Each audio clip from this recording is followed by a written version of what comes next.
Dear students, this is 14th video of engineering physics. In last video, we have learned about the intensity, principal maxima, minima, secondary maxima and absent spectra of diffraction grating. Now, we will start about the grating under oblique incidence.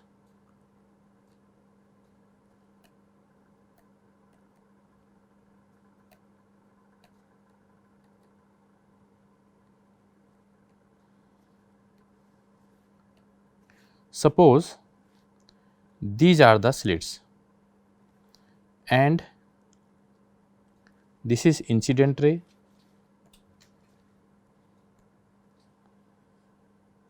and these are the diffracted rays.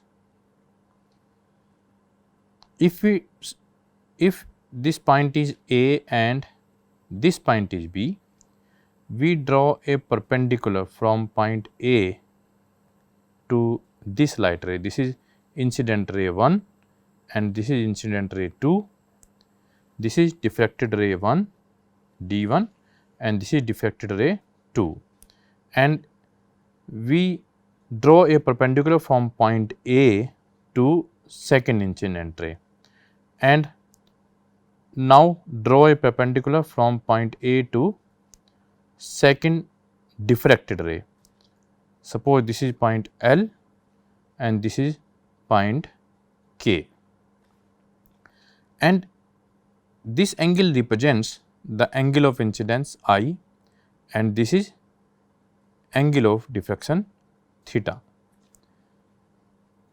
If we extend this light ray, now this angle represents I and this is theta. Total angle I plus theta, that represents the angle of deviation delta.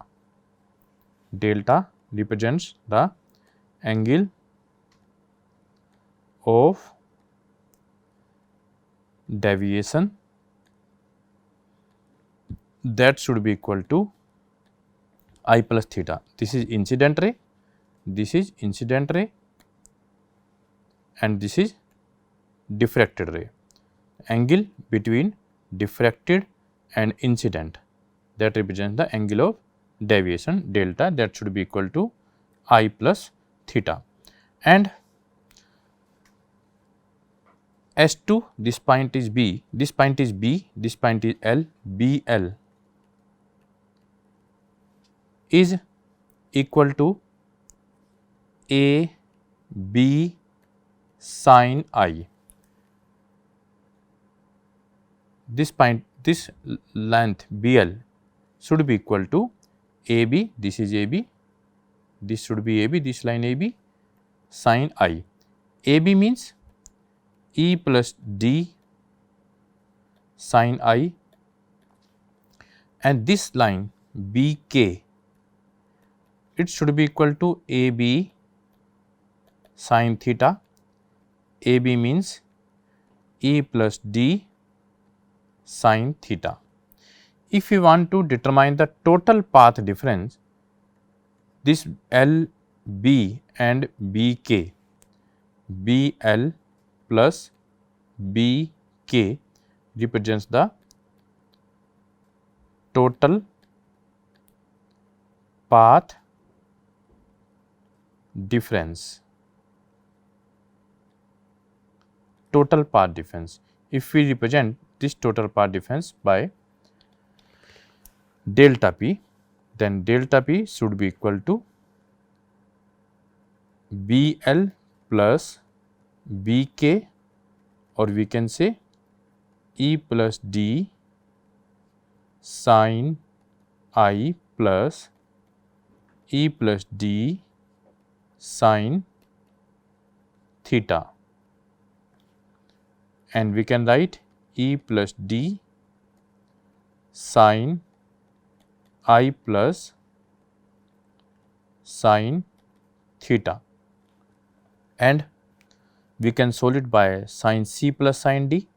We know that sin c plus sin d is equal to sin c plus sin d is equal to 2 sin c plus d by 2 cos c minus d by 2, and it becomes 2e plus d. Sin c plus sin d means 2 sin I plus theta upon 2 cos I minus theta upon 2. This is 2 sin c plus d by 2 cos c minus d by 2, sorry. And now it becomes 2 e plus d sin I plus theta upon 2 cos I minus theta upon 2. And we know that I plus theta is equal to angle of deviation. It means delta p becomes 2 e plus d sin delta by 2 cos I minus theta upon 2. This is the path difference. And if we take delta p is equal to n lambda, then it becomes twice e plus d sin delta by 2 cos I minus theta upon 2, that should be equal to n lambda. And now sin delta by 2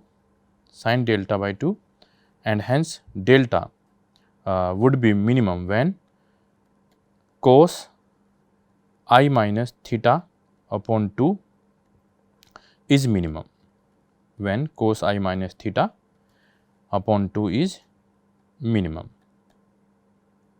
or we can say that I minus theta should cos I minus theta is maximum.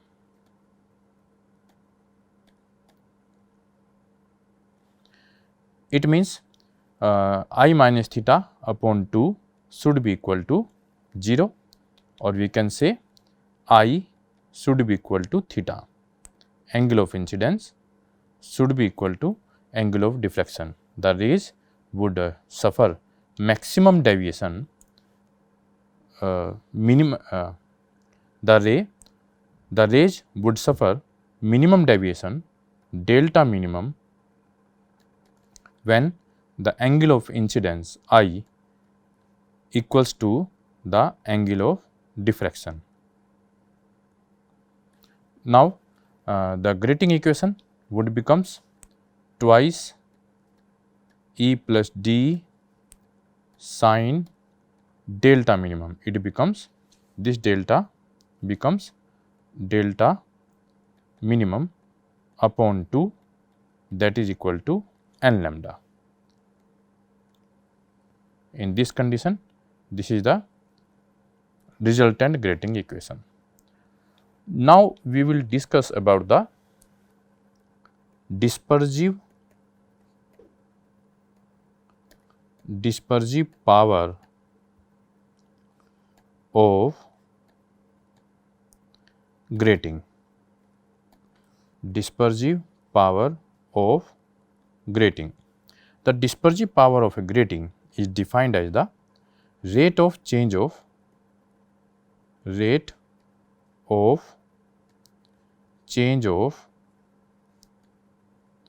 the angle of diffraction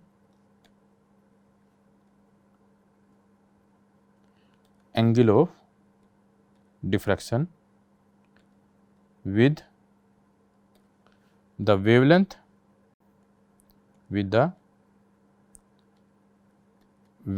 of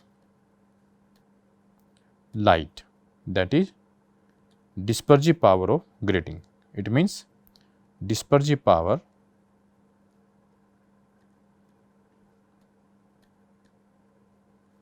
of grating is equal to d theta upon d lambda, change of angle of diffraction with respect to the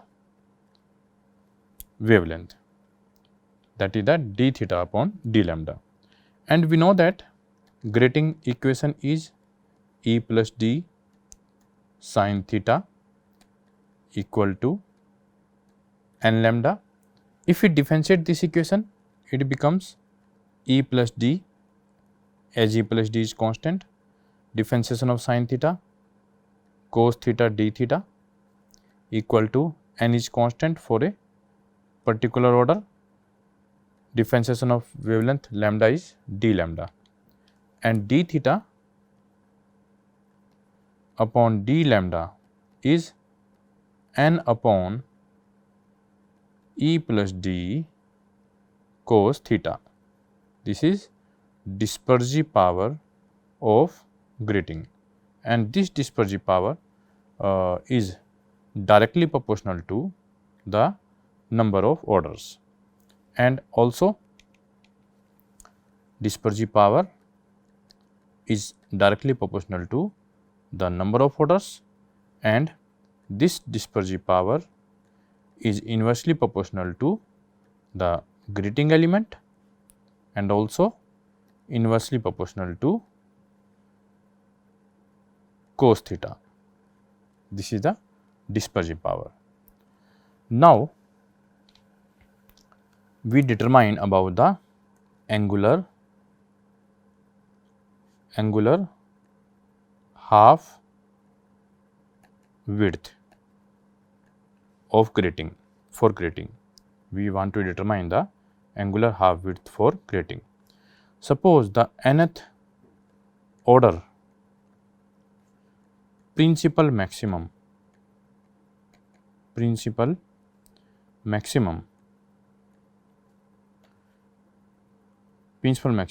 obtained in the direction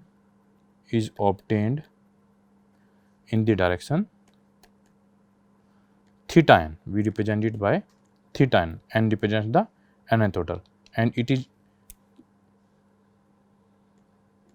equation is given by E plus d sin theta n equal to n lambda, and let the first minimum adjacent to the nth maximum be obtained in the direction theta n plus d theta n. Suppose these are the slits and this is incident light. If this is nth order, angle is theta n for wavelength lambda,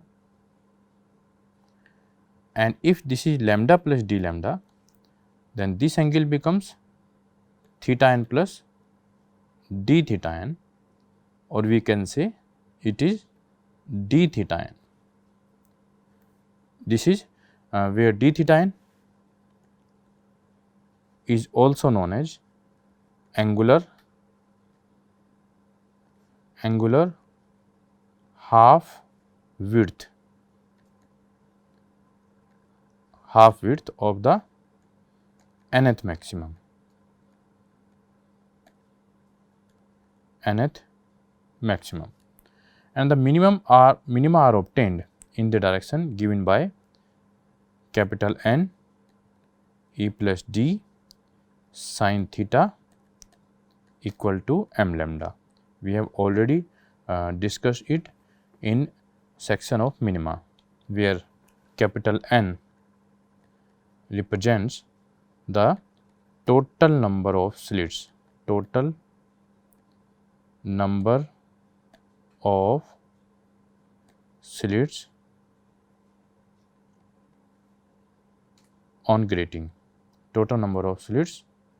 on grating, and m should be equal to n small n capital N plus 1, and m we know that it is integer, except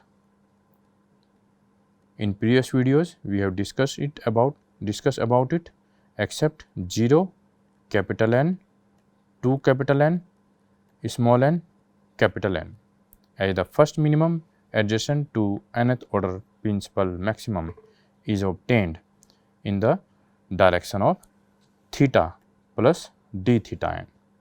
Hence, as m is small n into capital N plus 1, it means it becomes capital N e plus d sine, this theta becomes theta n plus, it is theta n plus d theta n, and m is replaced by this small n into capital N plus 1 into lambda.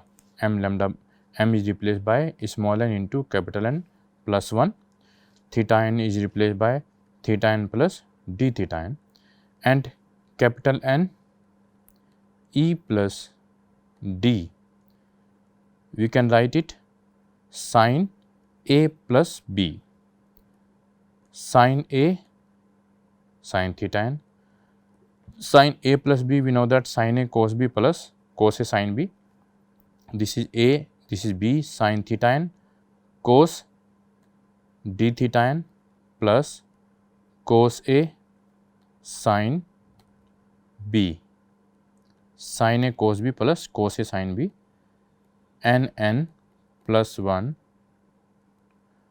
into lambda, or we can write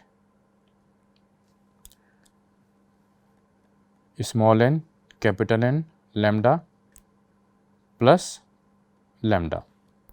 And we also know that grating equation is e plus d sine theta n equal to small n lambda.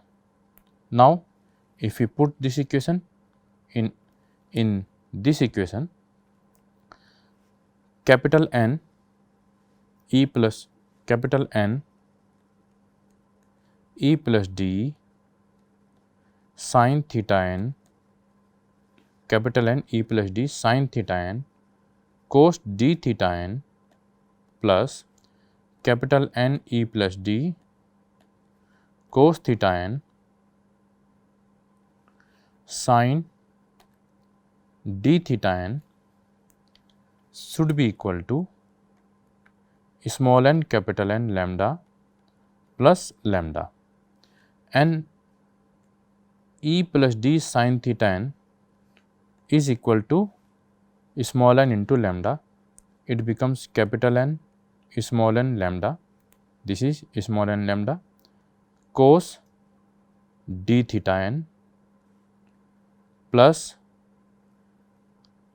e plus d and e plus d cos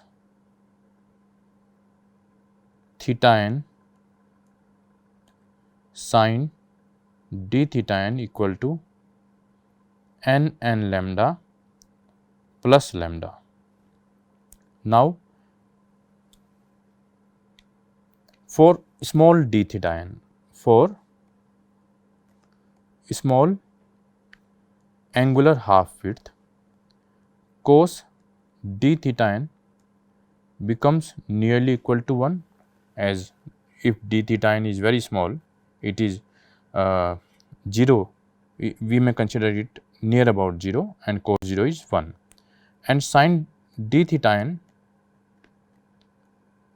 becomes nearly equal to d theta n in the case of small d theta n. Now, this it becomes 1 for this case, and it becomes d theta n, capital N small n lambda plus capital N e plus d cos theta n d theta n, this is d theta n equal to small n capital N lambda plus lambda. It is cancel out, and now equation becomes capital N e plus d cos theta n d theta n equal to lambda. And now we want to determine the angular half width. this is angular half width, d theta n equal to lambda upon capital N E plus d cos theta n. This is angular half width, and this angular half width is directly proportional to the wavelength of light, inversely proportional to the number of slits available on the grating, inversely proportional to the grating element, and also inversely proportional to the cos theta n. And we can also determine angular half width in another form. We know that E plus d sin theta n equal to n lambda, and here E plus d should be equal to n lambda upon sin theta n. Now, we can replace this E plus d by this equation, and angular half width becomes d theta n lambda upon capital N E plus d is small n lambda upon sin theta n cos theta n. Now, lambda cancel out and it becomes 1 upon capital N small n cos theta n upon sin theta n, that is cot theta n, and angular half width d theta n is equal to 1 upon capital N small n cot theta n. This is another form of angular half width. Now, the topic diffraction grative has been finished, and in next video we will do some numerical problems and some other discussion. Thank you very much.